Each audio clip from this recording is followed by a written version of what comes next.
Le mandamos un mensajito a los demás. Gracias.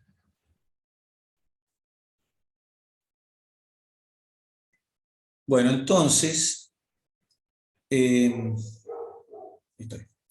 estamos hablando de las proteínas y decíamos, no está entrando la gente, ¿qué onda?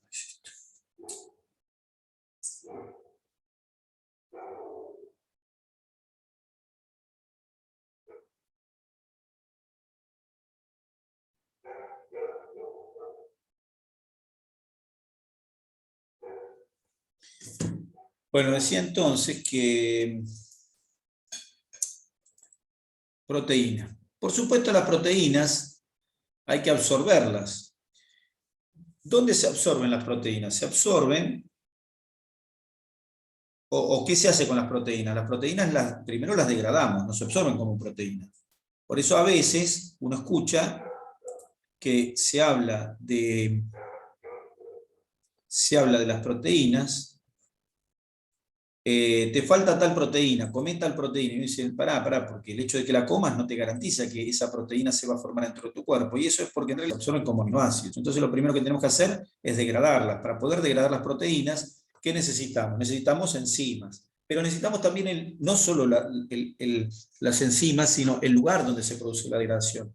Esto lo digo porque es importante esto que les voy a contar ahora. Tener en cuenta que la proteína, como cualquier nutriente, necesita del lugar donde se produzca la digestión y la absorción. O sea que una persona a la que le sacamos medio intestino, por ahí tienen las enzimas, pero no tienen lugar físico para absorber o no tienen lugar físico para degradar. Entonces, bueno, tener en cuenta eso, tener en cuenta que la absorción de los alimentos,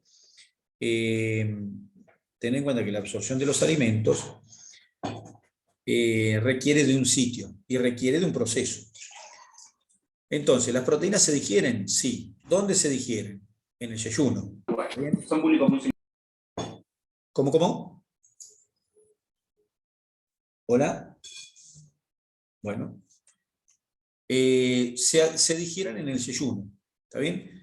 ¿Qué quiere decir que en el yeyuno? La primera parte del intestino delgado, es decir, las enzimas se secretan en el duodeno, principalmente, luego el intestino tiene enzimas en las paredes, ¿está bien?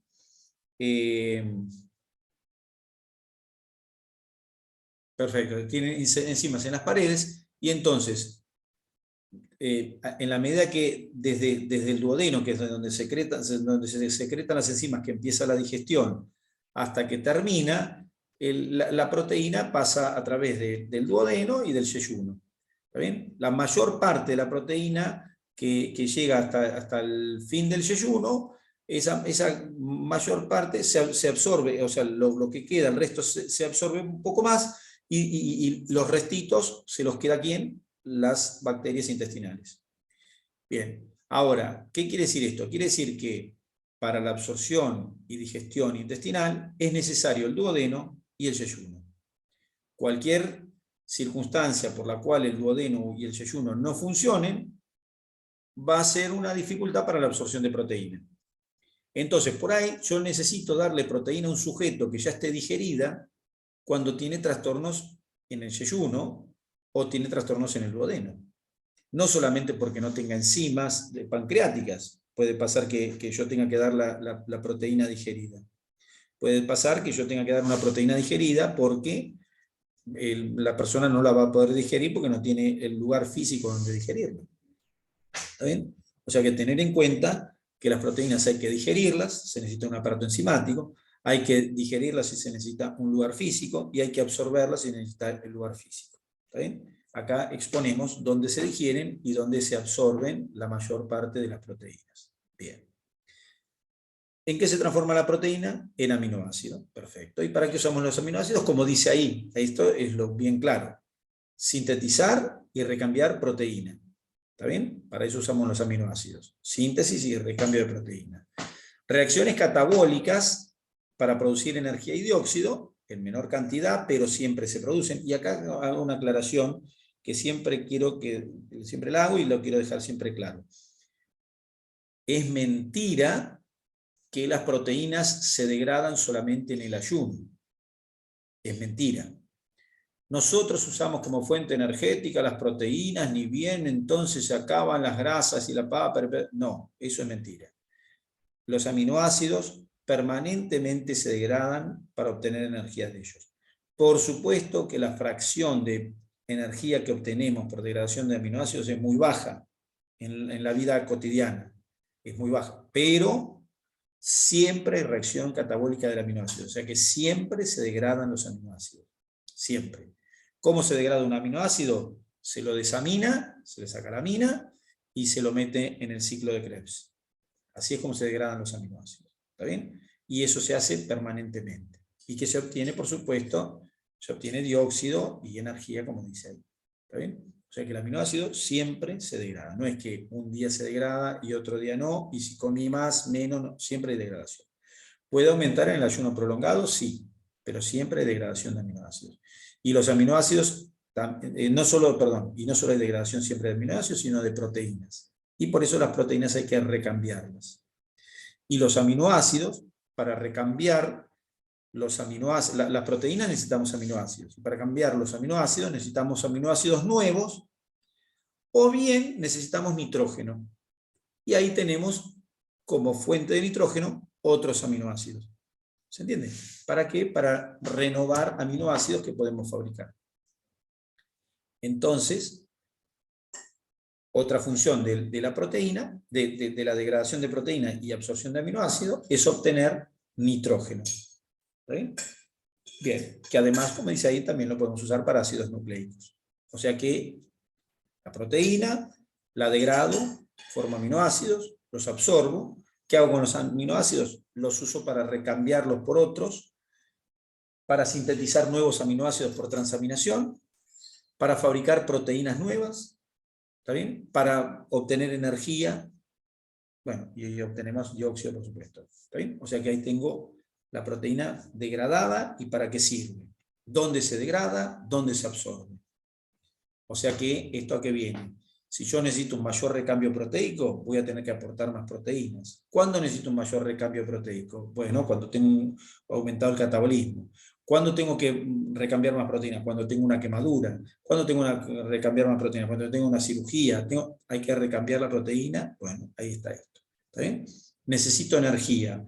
La energía la saco no sé, del glúcido, de la grasa. Pero ojo, porque puedo aumentar el desgaste de consumo energético dado por la proteína si no doy el hidrato de carbono o el glúcido y la grasa adecuada. ¿Está bien? Por último, necesito nitrógeno en el cuerpo. Bueno, quien lo mete dentro nuestro son los aminoácidos. Bien. Proteínas, entonces, donde se digieren y para qué los usamos. Para qué los usamos. Bien. Quien maneja principalmente las proteínas, ya sabemos que es el hígado. La maneja en forma de aminoácidos. Y además el hígado es quien provee la mayor parte de las proteínas plasmáticas. Perfecto, entonces tengo el hígado como proveedor de proteína. Es quien maneja los aminoácidos. ¿Okay?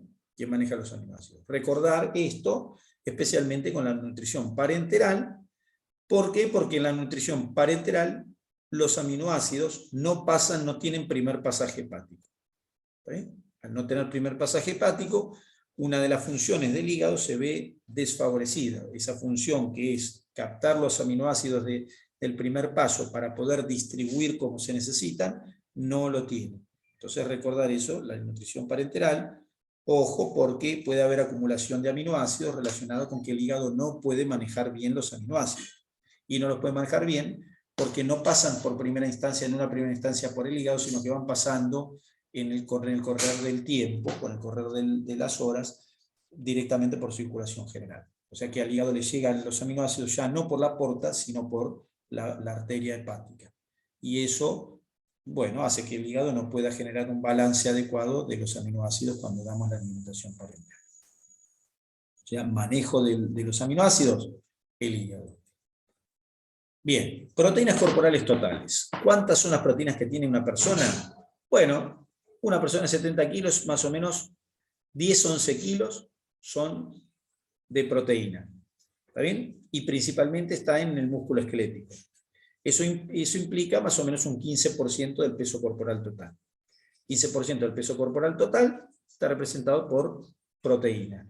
Y de esa proteína, la mayor parte está en el músculo esquelético. Bien. El recambio proteico diario. Y en este sentido, ¿qué significa el recambio proteico diario? O sea que tenemos esta masa de músculo, esta masa de proteína.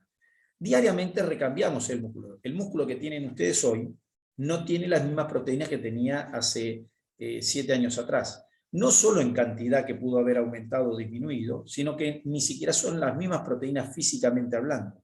Es decir, se recambiaron las proteínas. Se recambiaron cada proteína que tuvieron en su cuerpo, se fueron recambiando. Perfecto. El recambio proteico diario es de 250 a 300 gramos, ¿está bien? Que representa el 3% de la proteína corporal total. ¿Cómo 250 a 300 gramos por día? Que equivale a 2 a 4 gramos por kilo por día en adultos. ¿Cómo? ¿Cuál es el requerimiento diario de proteína de un adulto?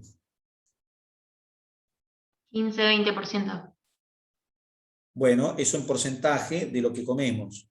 Pero, ¿y en cantidad? Si usted tiene que hacer una dieta, ¿qué cantidad de proteína tiene que tener la dieta? En gramos. Una persona normal de 0,8 un gramo. 0,81. Y ahí dice 2 a 4. ¿Y qué quiere decir eso? Porque ahí dice recambio proteico diario es de 2 a 4 gramos, que equivale a 250 a 300 gramos de proteína, que es el 3% del peso corporal total. ¿Por qué no dice 0,8 gramos kilo día?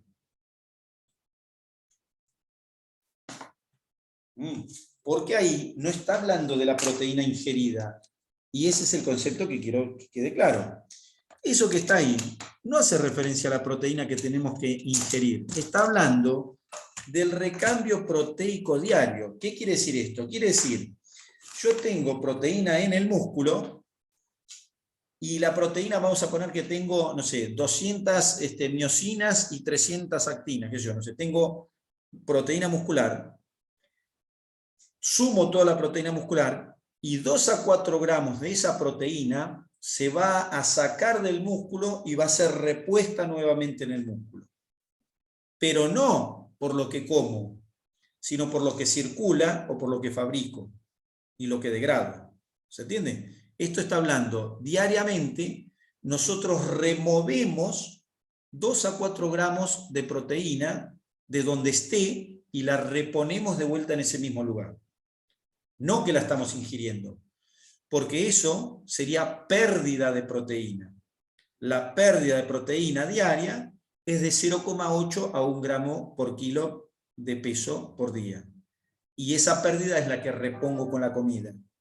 Pero lo que yo hablo ahí, lo que estoy diciendo ahí, no es eso. Lo que estoy diciendo es que independientemente de lo que comemos, hay un recambio proteico diario. Dentro de nuestro cuerpo hay un recambio proteico. ¿Se entiende la diferencia o no? ¿Se entiende? Esa no es la proteína que yo estoy comiendo. No es que yo recambio, estoy perdiendo 2 a 4 por día y incorporo 2 a 4 por día. Yo pierdo 0,8 a 1 por día e incorporo 0,18 por día dentro de mi cuerpo. Pero dentro de mi cuerpo hago toda una tarea de recambio. Ese recambio son 2 a 4 gramos por día, que equivale al 3% del peso corporal total.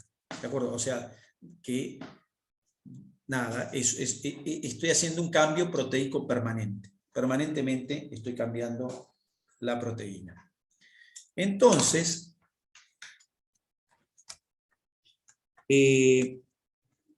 no confundir una cosa con la otra. No confundir el recambio proteico con el recambio proteico de nuestros órganos con el recambio proteico general. Que sería el recambio proteico general, sería lo que ingiero versus lo que pierdo. ¿Y cómo se pierde la proteína habitualmente? Ah, bueno, acá tiene. ¿Cómo se pierde? Acá está. Claro. ¿Cómo pierdo proteína? Bueno, la pierdo en el tracto gastrointestinal, cuando pierdo células. ¿Está bien? Dentro de eso pierdo algo de proteína. Pierdo proteína por descamación de la piel, todos los días se descama la piel, tengo descamación de células que se pierden, esas no las puedo recuperar, ¿está bien? Tengo parte de la proteína que se degrada, dijimos que degradamos aminoácidos todos los días, y una parte de esos aminoácidos que degradamos los estamos eliminando por orina, es decir, la urea proteica nos está mostrando la degradación, la creatinina nos está mostrando la degradación proteica, es decir, siempre degradamos proteína, y siempre perdemos proteína a través de nuestra piel, a través de nuestro intestino. O sea que siempre perdemos, es así como tenemos, o ese es el porqué tenemos que reponer 0,8 o un gramo por día por kilo de peso, porque tenemos pérdida de proteína, pérdida total, se va, ¿está bien? Y esa es la pérdida común. Y hay que tener en cuenta eso, porque a la hora después de reponer, uno tiene que saber qué es lo que tiene que reponer, porque si uno repone una cantidad de proteína y se necesita otra, hay un problema. Ahora, la proteína puede perderse en mayor medida en algunos estados. Por ejemplo, en estados hipercatabólicos se pierde proteína. Por ejemplo, se pierde proteína en... espérenme un segundito, una cosita que... Espérenme un segundo.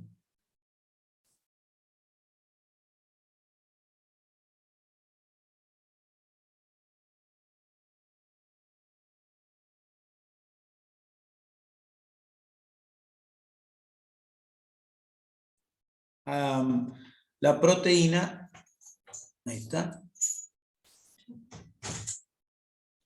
Ahí está. Perdemos proteína, entonces, normalmente. Pero ¿cómo más podemos perder proteína? Bueno, podemos perder proteína como con aumento del catabolismo de la proteína. Por ejemplo, una persona que tiene un proceso infeccioso, una persona que tiene un cáncer, tiene una pérdida mayor de proteína, pierde proteína. Pero también se puede perder proteína, o sea, gastándola, pero también se puede perder proteína directamente. Por ejemplo, como dice ahí, heridas secretantes. Una herida que está secretando, ¿qué puede secretar una herida? ¿Vieron alguna vez una secreción, una herida con secreciones? ¿Vieron alguna vez? Supongo que sí. Muchas veces han visto heridas con secreciones. Por ejemplo, una herida cualquiera que uno tiene, no sé, una frutillita se lastima y hay secreción de un líquido transparente. Bueno, eso es nada, en realidad es muy poca cantidad, pero eso es una secreción. También puede haber secreciones purulentas, que también seguramente han visto en heridas o lesiones. Esas secreciones tienen proteína. Si es una pérdida por una frutillita en la calle, no pasa nada. Pero si la pérdida es por una herida grande o por una cirugía grande, puede haber una pérdida de proteína significativa. Todas las ostomías, todos los abocamientos pueden implicar pérdida proteica. Las quemaduras, como dice ahí. Enfermedades renales con pérdida de proteína, síndrome nefrótico, pérdida de proteína. Fístulas. ¿Qué es una fístula? Alguna vez vimos lo que era una fístula, creo. Mencionamos. Una fístula es una comunicación entre dos epitelios. Entonces tengo el epitelio, por ejemplo, del intestino. El intestino es un tubo. Y el tubo tiene un epitelio que da a la luz. Si ese epitelio se invagina y atraviesa el órgano completo, y a su vez, vamos a ponerle la piel, se invagina y atraviesa el órgano piel completo, y las dos invaginaciones se conectan, entonces se forma un tubo que contacta el epitelio de la piel, la epidermis, con el epitelio del intestino. Y ese tubo, yo puedo por ese tubo meter cualquier cosa, puedo meter un cañito, puedo meter una lapicera, lo que quiera. Se forma un tubo que tiene epitelio de los dos lados, y epitelio tapizándolo. Entonces la comunicación entre dos epitelios se llama fístula. En este caso habla de una fístula enterocólica. ¿Qué quiere decir? Quiere decir que si la primera parte del intestino delgado tiene una fístula que la comunica con el colon, y por ahí se cuela la proteína con todos los alimentos, entonces la proteína no llega a pasar por el, no sé, por el resto del yeyuno, pongámosle, o por el resto del duodeno, y entonces no se absorbe. Nosotros dijimos, la primera parte del intestino hasta la mitad del yeyuno, me absorbe la mayoría la primera parte del yeyuno, perdón, me absorbe el 50% de la proteína. Ahora, si esa primera parte del yeyuno está contactada con el colon, hay un salto de la proteína que no pasa por el intestino y entonces no se puede absorber. Entonces se pierde una cantidad mayor por materia fecal de proteína. Entonces las fístulas pueden hacer ese tipo pueden generar este tipo de problemas. Entonces, pérdida por fístulas, pérdida por quemadura, porque se expone al aire, se expone la proteína de los propios vasos, se escapa proteína en forma de exudado, se escapa al intersticio y el intersticio está expuesto al aire y entonces nada, las proteínas se pierden, se desecan, se pierden, ¿está bien? Pérdida por quemadura. Una ileostomía, cualquier ostomía, cualquier abocamiento, una ostomía es un abocamiento, se aboca el ilion, se aboca el estómago y esos abocamientos pueden hacer que se pierda proteína a través del abocamiento, proteína que está en la luz del órgano.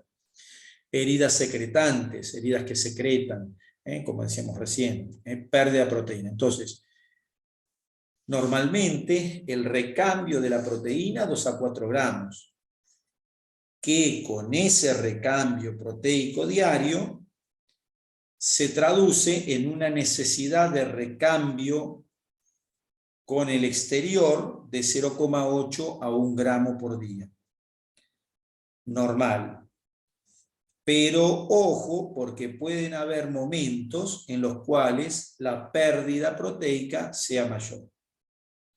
Tenerlo en cuenta, porque a la hora de reponer va a haber que reponer de más.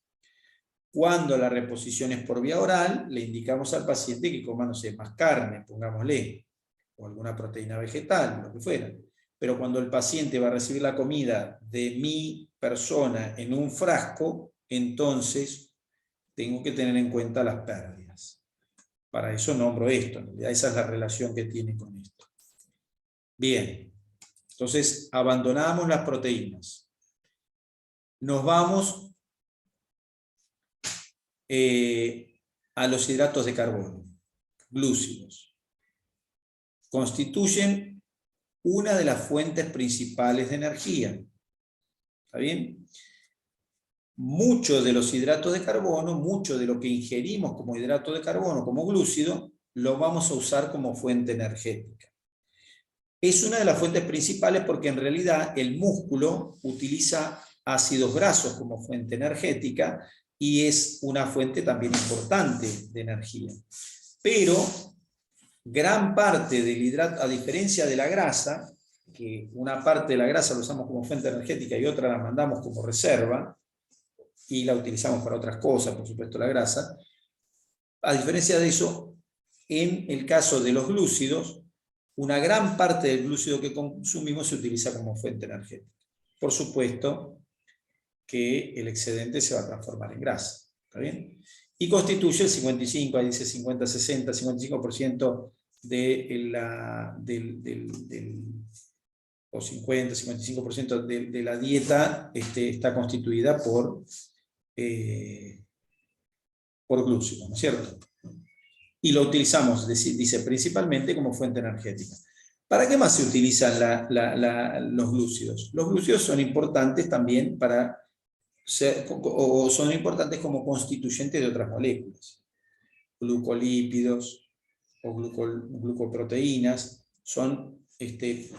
se necesitan glúcidos para esto, ¿no es cierto? O sea que no es la fuente energética la única finalidad de los glúcidos, ¿está bien? Aunque es una de sus finalidades importantes, la de proveer de energía a algunas estructuras corporales. Bien. Un poquito, que voy a guardar la previa. ¿Está? Perfecto.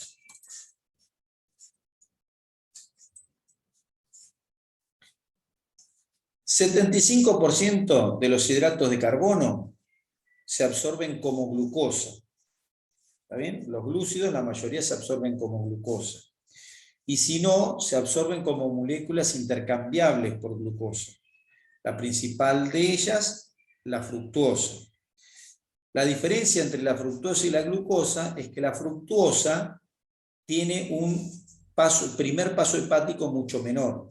Entonces la fructosa a veces tiene un mayor impacto a la hora de transformarse en glucosa en el torrente sanguíneo o en alguna célula, porque tiene menor control hepático. Bien. Entonces se absorbe en gran medida como glucosa. Y no tenemos grandes reservas, a lo sumo 24 horas de reserva en forma de glucógeno podemos tener en hígado y músculo. ¿De acuerdo? Son los lugares donde podemos tener reserva. Bueno, ahí abajo dice glucógeno hepático, glucógeno muscular, utilizamos habitualmente como fuente de reserva cuando no tenemos, cuando estamos en ayuno y perdemos los glúcidos sanguíneos. A su vez, la glucosa modula la secreción de insulina. ¿Está bien? Y en este sentido, lo que viene abajo, lo que me importa, es que la insulina modula la síntesis proteica, sí, porque sabemos que es anabólica proteica, una de las funciones de la insulina. Sabemos que la insulina, todo lo que hace, ¿no es cierto? O sea, inhibe la degradación de proteínas, estimula la síntesis de proteínas, estimula la lipólisis, inhibe la lipogénesis, estimula la formación de glucógeno, inhibe la gluconeogénesis, estimula la utilización en el ciclo de Krebs, fosforila la glucosa, bueno, todas las cosas que hace la insulina, y dentro de las que hace está estimular la síntesis proteica. Perfecto. Ahora fíjense lo que dice abajo. Necesitamos un mínimo de 400 calorías en forma de glúcido para disminuir el catabolismo proteico dependiente de la insulina. No dice ahí, pero yo se los digo. ¿Está bien? Es decir que si nosotros no tenemos insulina, no sintetizamos proteína en forma adecuada y además se nos degrada la que tenemos. Para tener insulina necesitamos glucosa, eso también lo sabemos. ¿Cuánto de glucosa? El equivalente a 400 calorías, serían 100 gramos. Yo necesito 100 gramos en forma de glucosa para que me suba la glucemia de tal manera que me estimule la formación de insulina suficiente para que no se me degrade la proteína. ¿Se entendió el concepto? Cri. Bueno. El concepto es que necesito un mínimo de energía proveniente de los glúcidos para que no se me degrade la proteína. Eso también, ojo, tenerlo en cuenta con las dietas cetogénicas. Las dietas cetogénicas por ahí no tienen en cuenta de esto. 100 gramos de glúcido, a veces lo tienen en cuenta, por supuesto. O a veces, aunque no lo tengan en cuenta, igual se consumen los 100 gramos de glúcido en distintos momentos del día, en algunas circunstancias. Pero recordar eso, porque cuando uno da alimentación, principalmente la alimentación parenteral, tiene que tener en cuenta el aporte glucídico mínimo, sería como una especie de aporte glucídico mínimo, que está representado por 400 calorías. Y también tener en cuenta que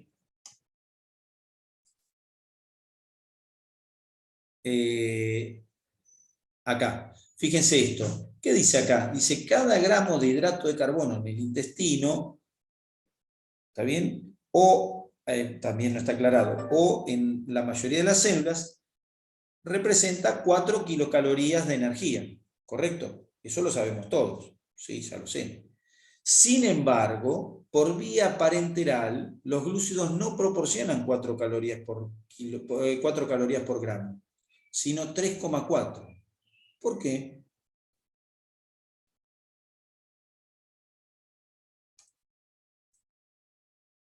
¿Se escuchó la pregunta? Pregunto por qué los glúcidos por vía parenteral no necesariamente proporcionan 4 calorías, sino que proporcionan 3,4. ¿Por qué sucede? Porque es la glucosa monohidratada o algo así, que tiene 3,4 kilocalorías por gramo. Bueno, es porque, claro, damos dextrosa. La dextrosa es la forma dextrógira de la glucosa, es glucosa pero en forma dextrógira, que no se termina de degradar por completo. Entonces 0,6 calorías las perdemos. Tener en cuenta eso, porque uno está poniendo dextrosa, y la dextrosa, ustedes pueden decir, bueno, la dextrosa es glucosa, si es la forma dextrógira de la glucosa. Sí, pero la forma en que está, la forma espacial hace que esté hidratada de una manera y que no se pueda degradar por completo. ¿Se entiende? Bueno, entonces, glúcido, glucosa, el principal, ya vimos cómo se absorbe, vimos entonces qué pasa qué usamos de los glúcidos, para qué lo utilizamos. Bien, la glucosa en parte inhibe la lipólisis, también por vía estimulación de la insulina. ¿Está bien? Se necesita también, pero eso no es tan importante como lo de la insulina como inhibidora del catabolismo proteico. ¿Por qué?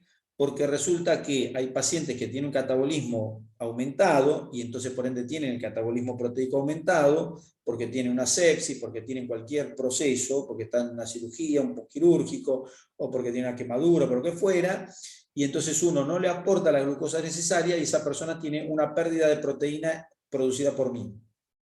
¿Se entiende? Yo le estoy produciendo una pérdida proteica que le sumo a la que ya tenía.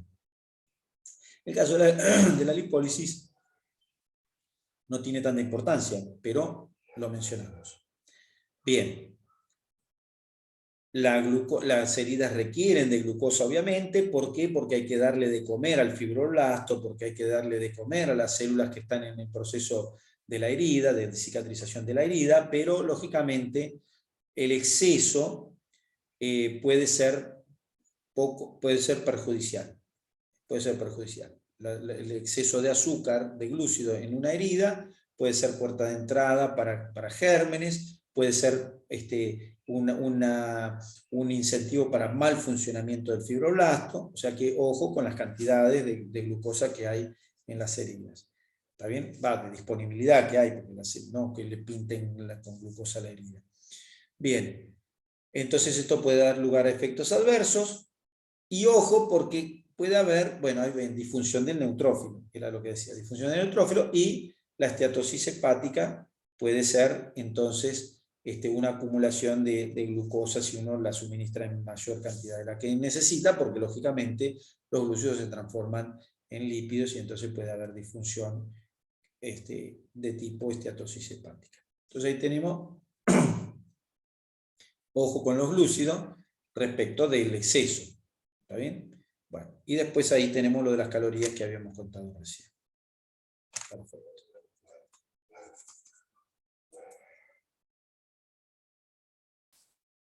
Bien. Lípidos.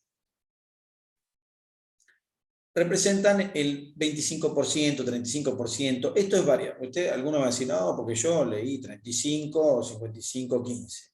¿Está bien? Bueno, eso es siempre variable. ¿Por qué es variable? Porque el lípido yo puedo tener que reemplazar lípido por proteína en algún caso. Por ejemplo, una persona está con pérdida proteica, le tengo que reemplazar lípido por proteína. Bueno, perfecto. Esas son las variaciones entonces que podemos tener. No es que nada, porque esto, digamos, o sea, la ortodoxia numérica no conduce a grandes cosas. Tener en cuenta los números, por supuesto, pero en la biología tengamos en cuenta que por ahí necesitamos cambiar algunas cosas. Bien. Durante el ayuno, dice ahí que gran parte de los lípidos, lógico, los lípidos son una fuente energética importante, siempre lo son. En el ayuno, en el reposo, son fuentes de energía importantes, y si el ayuno se prolonga, son fuentes de energía bastante importantes, porque los lípidos se utilizan como fuente energética. Ahora, los lípidos se utilizan como fuente energética directa, beta oxidación, o los propios cuerpos cetónicos que se fabrican en la beta oxidación también se pueden utilizar como fuente energética. ¿Está bien? De hecho, hasta el propio cerebro tiene la capacidad de utilizar como fuente energética los cuerpos cetónicos en última instancia. ¿Está bien? Bien, fuente energética, los lípidos son una forma, de reserva energética también. ¿Está bien? Son la forma más eficiente de reserva energética. Bien.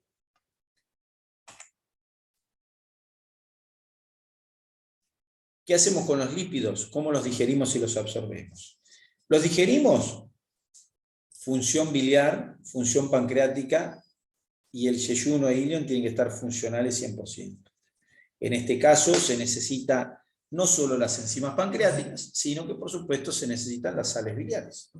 ¿Está bien? Las sales biliares que sirven para emulsificar el contenido intestinal y exponer entonces los lípidos, más allá de que además sirven para solubilizarlos. Entonces los solubilizan, los exponen, permiten su digestión, las sales biliares. ¿Está bien? Y las enzimas pancreáticas, por supuesto, hacen el trabajo de degradar los lípidos. Los triglicéridos se transforman a monoglicérido y ácido graso.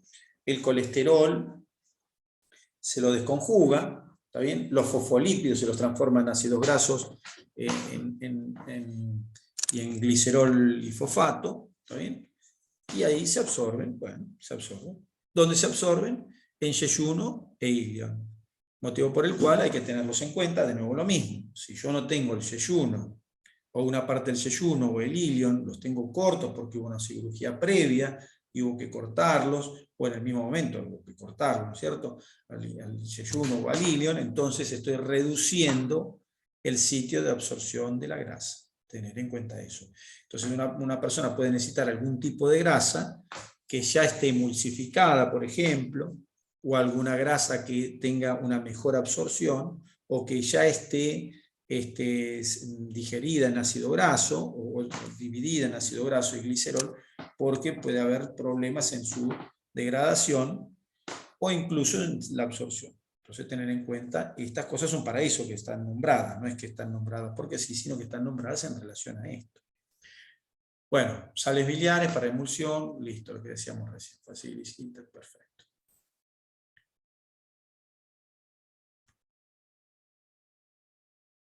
Las sales biliares, otro tema a tener en cuenta, las sales biliares se forman a partir de colesterol.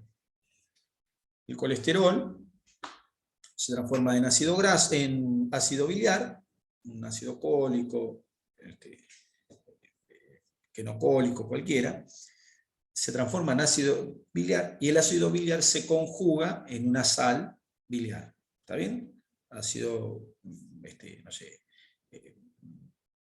glicocólico, que no es oxicólico, es decir, nada, se conjuga con alguna sustancia, puede ser un aminoácido, puede ser un ion, y se transforma en sal biliar. La sal biliar se une a la bilis y es secretada esa sal biliar al intestino.